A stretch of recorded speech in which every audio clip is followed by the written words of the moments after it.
What's up? It's your boy D Change coming at you with another Daily Dave. This is for Thursday, April 2nd, 2020. So I've been listening to some interesting podcasts lately.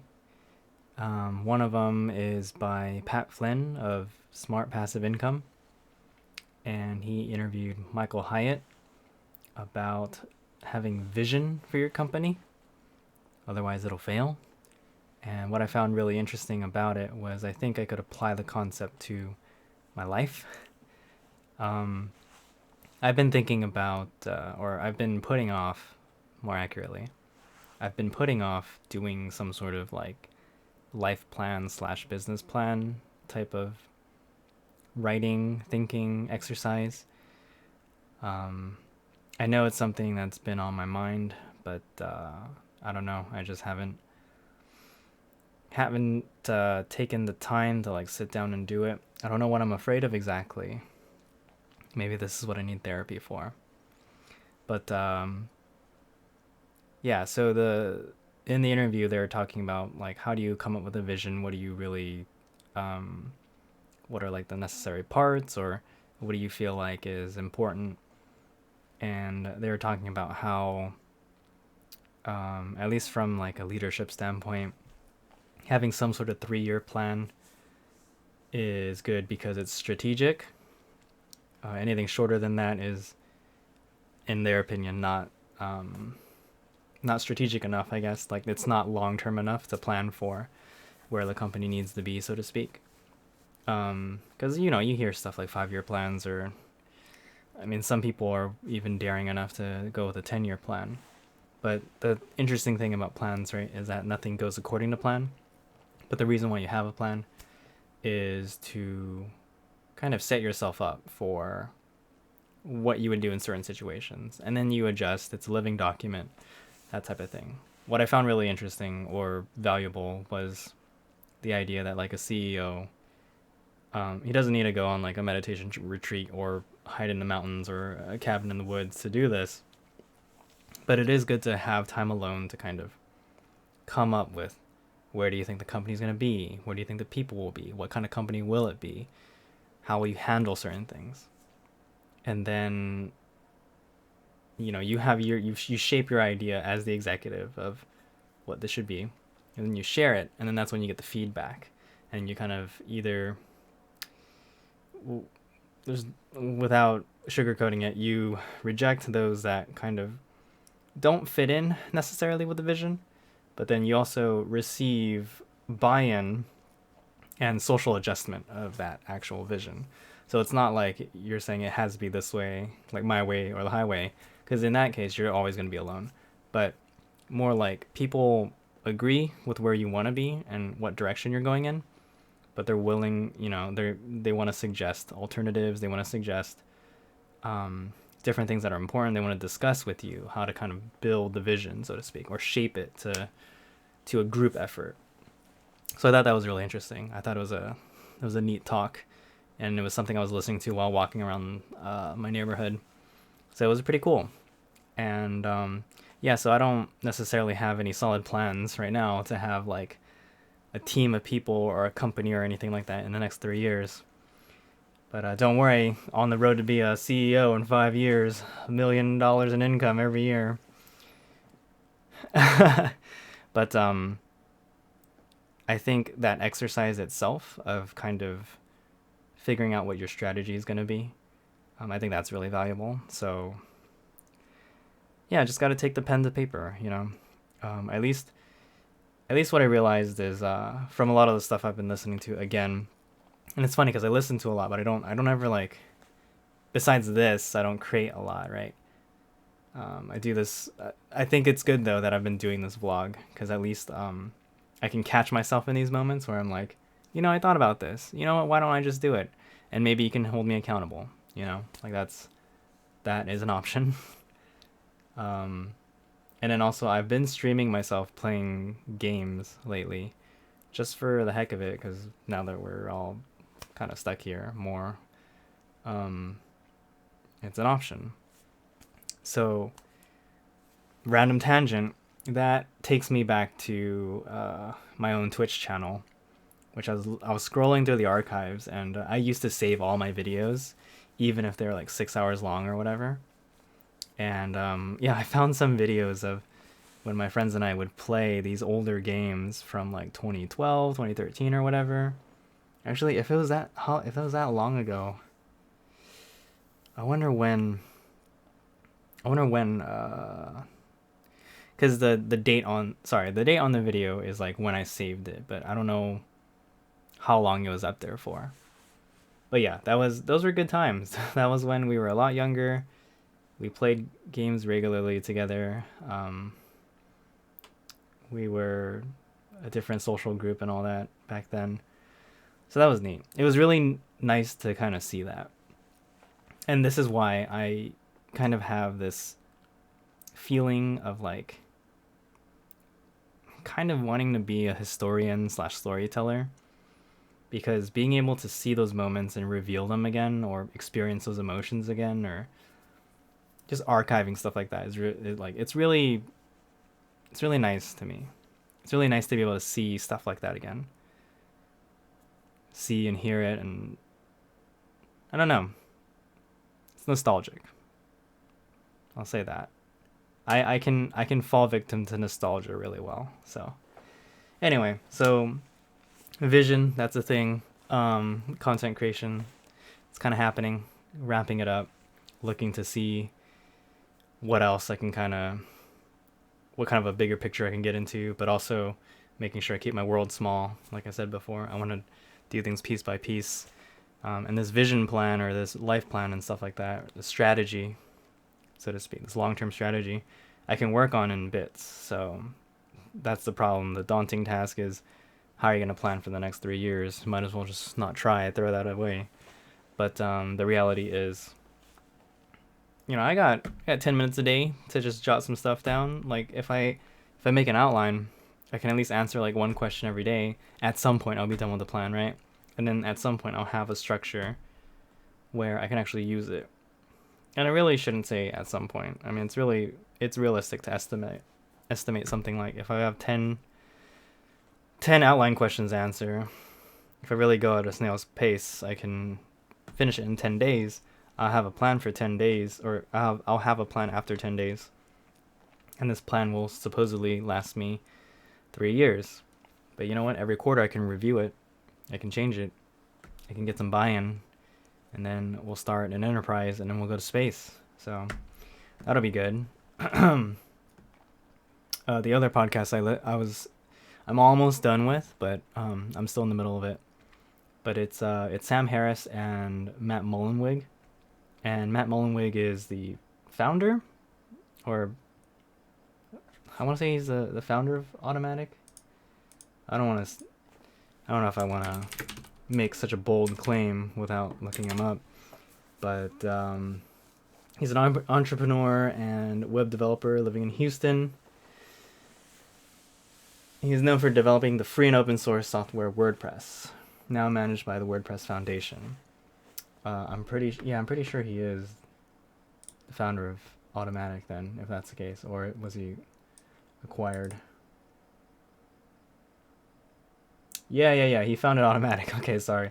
The reason why, the thing is, I actually know about like WordPress and how it started, and they became like a big company, and now they run this kind of huge thing. Yeah, they also it's a company that includes WordPress, Akismet, the spam blocker, Gravatar, which is kind of like World Wide Web, same avatar on a lot of services. VaultPress, I think that's for archiving. Intense Debate, I don't know what that is. CrowdSignal, and Tumblr. They acquired Tumblr. Yeah, they acquired that from Verizon, right? Is that how it worked? I remember this was a big deal. Because... Or did they not? Oh my gosh. I'm sorry. This is just really interesting, I guess. Yeah, they acquired them last year. I think they were like Tumblr was Yahoo Verizon subsidiary for a while. And that was like a big deal. I remember everyone got pissed off about like losing porn or whatever in Tumblr. Anyway, Matt Mullenweg and Sam Harris talk about what it's like the future of work, quote unquote, because of the pandemic situation and the fact that we all have to like, well, not all of us. I just saw a map of how a lot of like the South and Middle America are just kind of still moving around a lot. You can tell that like the Western Coast and kind of like the Northern Midwest and New England, those parts of the states have been fairly locked down, but movement and travel in the other places has been pretty common. So I don't know. It's unfortunate, and if the virus spreads, like, you know, I fear that it'll be a tough thing to manage, or another problem to put on top of what's already happening. Anyway, they're talking about the future of work and how companies could move over to like a completely digital setup. And I like how Matt kind of has this like 5-stage vision of where companies are and like where they could be, which is like you start off in full physical environment, enclosed company network, and everyone just at physical desks and stuff like that, all the way to like all your employees are in different time zones, and you're either competing at or better than the level of a physical conglomerate or something like that. And it was really cool because they were talking about like kind of small things you could do, maybe not small, but things you could build up upon to make like a fully digital company. So I thought that was super interesting. Like one example is instead of like muting your audio in a Zoom meeting all the time, you should actually just have a higher quality microphone / setup. Like there's headsets where the mics are kind of small, but they belong like right in front of your mouth, so that it doesn't pick up a bunch of background noise. And like the intent in that is that like if you've played games and you know about the push to talk function, it seems like an easy thing to do where you press the talk while action's going on. In reality, it's an extra step you really don't need to take. Now, to be fair, most people do have pretty crappy audio setups. I mean, that's why I like putting a lot of research into stuff, but I also want stuff that's practical and executable in a not so complicated way. So I went with this microphone many years ago, the Blue Yeti, because it's USB, so it'll plug into my computer fine. But I did have to kind of, rig it up in a way. It's got a what do you call this? A shock mount, and then it's on an arm, and I have like double filter on it. But it makes it so that my audio quality is pretty good. So I've always like streamed with this. I do Skype with this. But the irony is that when I call into Zoom meetings for work, I'm like just on my Bluetooth headset, and so I mute myself because the microphone quality is pretty garbo. So yeah, they were saying if you have good audio quality, you don't have to worry as much about, extraneous problems. And this is also considering like if you're like in a full work from home environment, where like my company is, it's in the stage of, oh, this is an emergency and we have to move people over to work from home. So you're just going to make do, right? Because probably by the end of this pandemic or whatever, everyone's just going to return to the office. There isn't really a policy for work from home regularly. Whereas in tech companies especially, I mean, yeah, these days, if it's like software development and a lot of just no need for physical meeting, yeah, you can have people all over the world and it'll work out totally fine. So there's that. There's some tips on like how managers can kind of adjust, because normally with management, what's difficult about moving to work from home is that your job really is to interface with your employees and your team members, and so that's a lot easier in person. But like if you're only interacting via chat on Slack and sometimes video chat, because some people don't want to do video chat, right? Sometimes just audio. Like you have to be much more sensitive to the needs of your employees. And yeah, just overall, this is a really fascinating conversation about how these current times are affecting our economy now, what could happen in the future, what are we optimistic about, what are we pessimistic about.